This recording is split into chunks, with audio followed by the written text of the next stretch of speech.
Okay, let's just jump right in. In this explainer, we are plunging headfirst into a deeply dark, intensely chaotic time in ancient history. The historical sources we're looking at lay out this epic narrative, and honestly, it centers entirely on one profound concept: explaining the journey of faith and analyzing the absolute obedience of a man named Elijah, especially when he's facing completely insurmountable trials. We're looking at a time when the land of Israel was plunged into complete spiritual darkness, corrupted by idol worship pushed by a ruthless king and queen.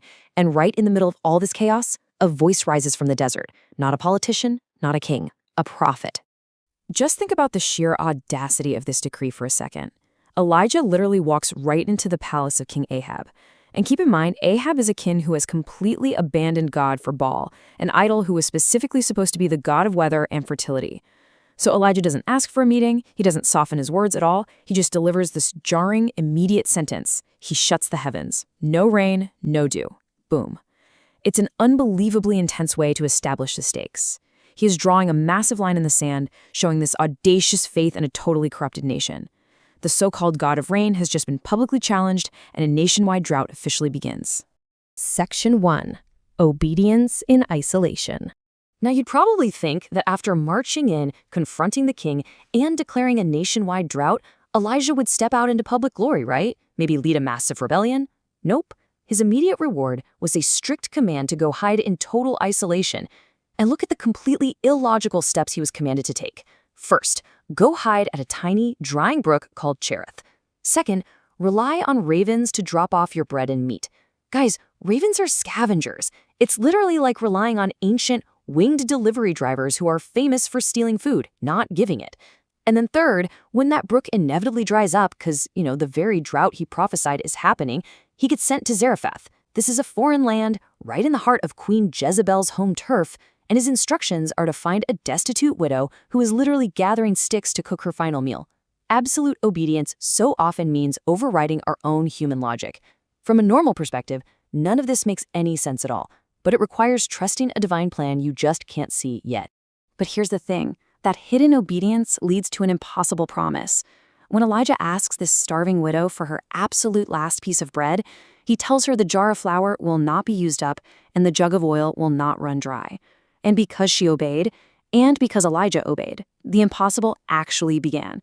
The jar never emptied, the jug never ran dry. Day after day, completely in the shadows, miles away from the palace, they experienced daily miracles. What we see here is that true faith is sustained and forged in the absolute harshest of droughts, not in the spotlight. Section 2. Fire on Mount Carmel. Okay, so 3 long, absolutely devastating years of drought pass by. The fields are just dust. The rivers are cracked earth. And right here, the energy completely shifts. Elijah is commanded to step out of those shadows and directly challenge the 450 prophets of Baal. This is the ultimate showdown on Mount Carmel. Picture this. On one side, you have the prophets of Baal in the scene of desperate, bloody chaos. They are frantic, screaming, dancing, literally cutting themselves from morning until noon, just begging their God to send fire. But crickets, just silence. Now on the other side, Elijah operates with this quiet, focused reverence. He rebuilds the altar using 12 stones for the tribes of Israel. Then, just to make it completely impossible from a human standpoint. And remember, they are still in a catastrophic 3-year drought. He has the altar soaked with 4 jars of precious water 3 times over. He offers a simple, obedient prayer. And the response? A literal torrent of divine fire falls from heaven, consuming the sacrifice, the wood, the stones, the dust, and yep, even the water. It's this undeniable, dramatic sign of who actually possesses true authority. But wait, the story doesn't actually stop with the fire. The land still desperately needs rain. Notice the persistence here because it's absolutely crucial. Elijah doesn't just ask God once, he bows down and sends his servant to go look at the horizon 7 times before this tiny cloud, just the size of a man's hand, finally appears. This brilliantly shows us that absolute obedience isn't just one big, dramatic, one-time act, It requires relentless persistence, real perseverance, and faith. Section 3. The Whisper of God. Now, right after this monumental triumph, the tone just shifts so dramatically. We enter this phase of severe emotional whiplash. The drought is broken, the false prophets are defeated, but then Queen Jezebel sends a single terrifying death threat to Elijah. And the guy who literally just called down fire from heaven, he absolutely spirals. Honestly, I love this part of the story because it so perfectly humanizes Elijah. It shows us that public victory can so often reveal this deep private loneliness. Look at the timeline. On day 1, he flees in pure terror deep into the wilderness. By day 2, he just collapses under a broom tree in total despair, literally asking to die. He has reached his absolute breaking point, where exhaustion completely eclipses his faith. But what does the text actually show us? God doesn't crush him for being afraid. Instead, an angel gently wakes him up, feeds him freshly baked bread and water, and sustains him. And strengthened by that grace, he walks for 40 days until he reaches Mount Horeb, the mountain of God. And this brings us to what is easily one of the most fascinating moments in the entire narrative. Elijah is hiding out in a cave, and God tells him to go stand on the mountain. Pay close attention to the sensory contrast here. It's wild. First, this violent wind literally tears the mountains apart, but God isn't in the wind. Then a massive earthquake splits the ground right open, but God isn't in the earthquake. Then comes an intense, consuming fire, but God isn't in the fire. I mean, we always expect the divine to show up in these destructive, highly visible displays of power, right? But after all that chaos, there's just a gentle, quiet whisper. And it's in that intimate whisper that God meets Elijah, restores his soul, and hands him his next mission.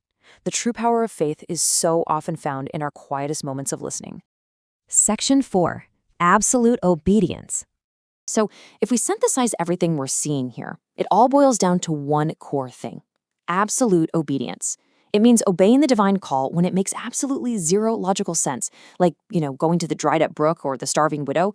It means obeying when you are completely, utterly emotionally depleted, like we saw in the wilderness. And it means obeying when it demands confronting deadly earthly power, like facing down Ahab and Jezebel. Elijah's true power wasn't magic, not at all.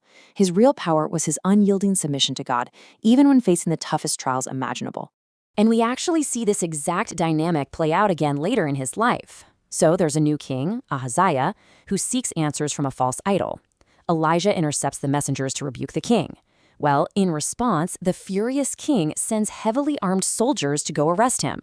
A captain and 50 men march up, demand he surrender, and they are instantly consumed by fire from heaven. So the king sends a second group of 50. Same thing, they are consumed. Finally, the third captain approaches, but instead of demanding anything, he kneels, he begs for his life, and his 50 men are spared. This just so vividly illustrates the sheer, ridiculous imbalance of earthly military power versus heavenly authority. Heaven actively defends the person walking in absolute obedience. Section 5. The legacy concludes. As we approach the final chapter of Elijah's journey here on earth, we have to look at how this kind of obedient life actually finishes. Because a life of absolute obedience is never just about one person.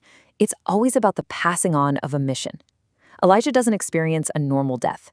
As he's walking with his successor, Elisha, the very man God told him to anoint during that quiet whisper in the cave, by the way, the heavens literally open up.